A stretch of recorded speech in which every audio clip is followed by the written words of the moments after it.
let me tell you a story. Well, today, just now actually, I was on my way to meet my mother and my sister, and then I caught an earlier train on my way there, and I texted my mom saying, "Oh, I caught an earlier train. We can meet up a bit earlier." And then she was like, "You know that we're meeting tomorrow, right?"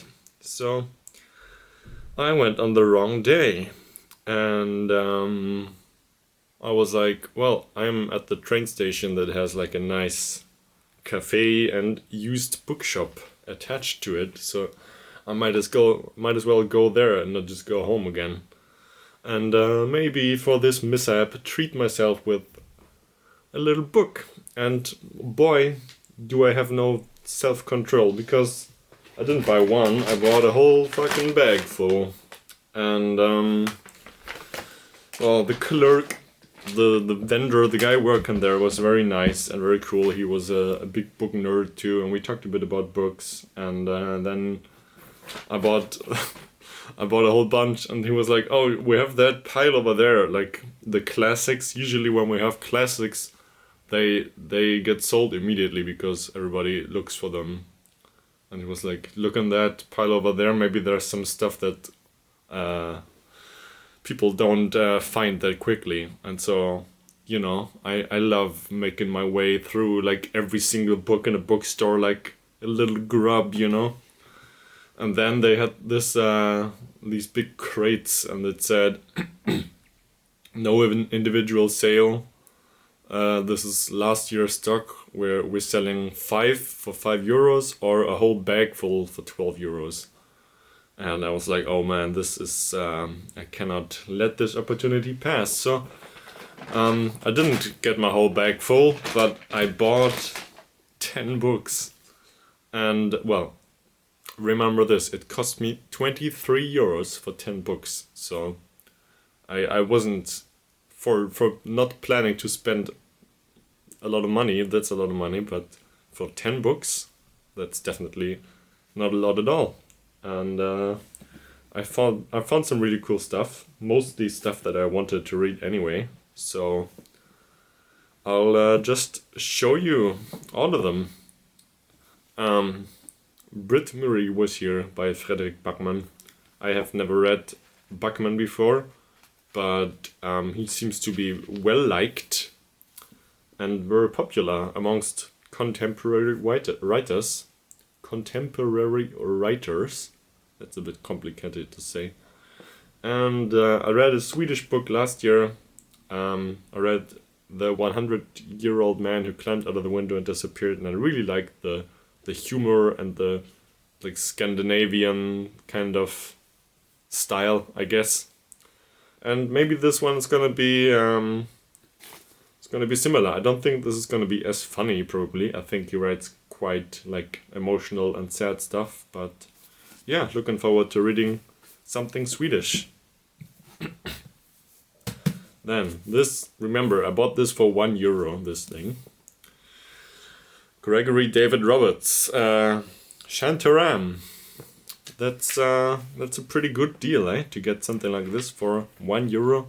This has been recommended to me by one of my closest friends, and this is the German edition, but I don't think it really matters. I think, well, I'm not quite sure if this has been... so this is an autobiography, but it is written as a novel. So he doesn't write in the I perspective, I guess. And the character has a different name than him, but I think this is his own story, if I'm not mistaken. Well, it's just about a guy who I think he's Australian, and he got into drugs and crime really early, and then he was sentenced to 19 years in jail, and he fled from prison and went to India and was in a rock band, and he just had like a very, very crazy life. And yeah, he wrote a whole 1,000 pages about it. So yeah, this is I have a ton of big books to read, so this is not very high on the priority list, but it's definitely something that I'm glad to have to read in the future. Then, now let's get to this bag. Thumbnail right there. Ooh.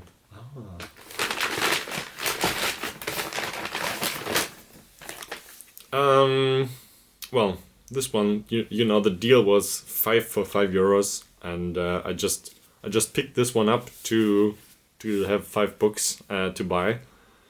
And I don't know anything about this, but Jhumpa Lahiri is also a very popular author that I hear very good things about. So apparently this is also set in India.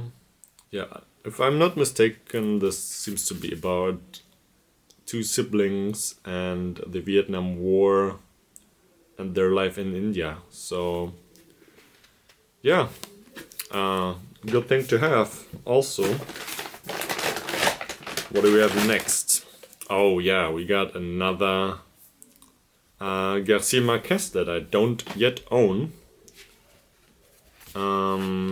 And also in this nice edition with like red color and a tropical picture. I have a bunch of them from DTV, which is a big German publisher. And yeah, this is one step closer to reading everything he ever wrote. I haven't been reading him a whole lot, but when I really got into reading, like very much into reading, like a couple years ago, I read a ton of Marquez. And yeah, this is another one of his novels, I guess. Then we got this one. Where did I put them? Let me try to pull this other one out here. So I already own this book, but I found it in this edition that I wanted. And also I wasn't completely sure. I knew that I had 3 of 4, but I wasn't quite sure which one I had. But yeah, I eventually figured out I already owned this, but I have all of the other ones in this edition, so I'll gladly give this one away and exchange it for something else. Well, and also I kind of already did, because last time I went to like the public giveaway bookshelf in my area, and I picked this one up without leaving the book there. So this is not from this book buying spree, but yeah, My Brilliant Friend by Elena Ferrante. I don't really like the German title, it sounds a bit stupid. Meine geniale Freundin. But yeah, this is about friendship. This is about reflecting about a lifelong friendship, and part 1 of the Neapolitan Quartet. So this is also something I'm excited to read, because everybody speaks extremely highly of Elena Ferrante. And an author that I have never read before. Next up, we got Theodor Fontane, Frau Treibel. This one, to be honest, I also just picked this up to get to 5 books to buy them. And this is, Fontane, a German classic. Probably everybody has to read something by him in school. I don't actually know what this is about. Yeah, I think this is just about class struggles, family dramas, and a woman that doesn't want to conform, if I'm not wrong. This is what I understand from the blurb. So, yeah, nice thing to have in a German literature collection. Just like this next thing in this a bit old but very nice edition. I've been looking for, not this one in particular, but for other works by Alfred Döblin, because I read Berlin Alexanderplatz 2 years ago, and I very, very much loved it. I even started to talk in a fake Berlin accent because I was so immersed by it. And that's by far his most favorite novel, and it's not that easy to find other works of his. And this one is called Die Ermordung einer Butterblume, The Murder of a Dandelion. Is Butterblume a dandelion? It might be Daisy, I'm not quite sure. This is just short novellas, or like short stories. Yeah, a whole bunch of them. I don't know a whole bunch about them, but this is definitely an author that I have been wanting to get more into for a long time. So I'm very happy to have found this. This is one of my highlights, I think. Just like this one, another Italo Calvino. This is also a book that I don't know anything about, but Italo Calvino is kind of an author, as you call them. Because I read If on a Winter's Night at Traveler, and I liked it so much that I was like, well, I want to read way more by this guy. And I have The Baron in the Trees somewhere in this pile. And, and in very typical postmodern Italo Calvino fashion, I don't have any idea what this is about from reading the blurb. It seems to be about the universe punishing people or something. And the meteorites and radiation. Well, we'll see. This is probably gonna be quite weird. But, this says a bit more on the inside here. Well, this just seems to be about a guy who's very good at imagining things. We'll see. Very intriguing. And also, not a very long book, so a nice thing to maybe squeeze in somewhere. It's just under 150 pages. And yeah, I've been thirsting for some shorter books because I've been reading bigger ones recently. And we're down to the last two. So, for whatever reason, I started to collect this edition by the Süddeutsche Zeitung. I don't really know why. It's not like they're like particularly beautiful or anything, but once you just have like 3 or 4 books of the same series, then you just kind of start collecting them, And I also found out that there's way more than 50.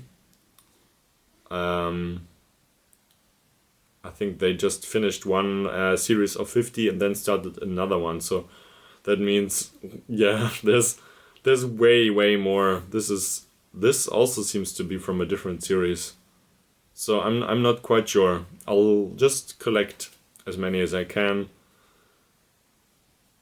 Yeah, so the Elias Canetti one seems to be, that I also read last year, seems to be from the same series as this, but the other 2 I have seem to be from a different one. So yeah, I almost picked up The Unbearable Lightness of Being by Milan Kundera, which had number 1, which was also quite cool, but then I just read the blurb of this one, and this one just interested me more. The Acacia by Claude Simon. I have never heard of this before, but it's about a French soldier in World War II, about him a bit like switching alliances and reflecting about his parents, I think. And he becomes a prisoner of war and flees, and just like a good World War II novel, which I think you can never read enough about, and definitely not enough perspectives. So yeah, this just kind of very much spoke to me, and that's why I picked it up. And last but not least, I hope, is Things Fall Apart by Chinua Achebe, which is also just an author that I have been wanting to check out for a long time. It's just one of the names that you keep hearing. I don't know if this would be considered a classic. I think it depends who you ask. But yeah, is he Nigerian? Yeah, he is Nigerian. He was Nigerian. And I have kind of a knack for Nigeria as well. I like a lot of Nigerian music, like Fela Kuti and everybody who kind of is in that same sphere and came after him. And yeah, it's just a country that I kind of have an affinity for, and that's why it's kind of weird that I haven't read this earlier. So yeah, and this is I think this is part of a series too of books. I think he wrote a trilogy or a quadrilogy. Well, I should just like fact check things before I just ramble about them, right? Yeah. So this is this is a trilogy, and yeah, just seems to be about Nigerian life and traditions and religion, norms, societal norms, and yeah. And he also was famous for critiquing Joseph Conrad. That's kind of because he said the Heart of Darkness was very racist, and I kind of agree with them. And yeah, we'll see what he adds to the literary canon. So yeah, I don't regret that I have no impulse control. This was still a pretty good deal, I think. And yeah, I mean, I kind of wanted to reduce my big pile, and now I just added enough for a bunch of months on it. But I'll never run out of stuff to read, which is also quite nice. So thank you very much for watching, and I'll see you in my January recap video coming soon.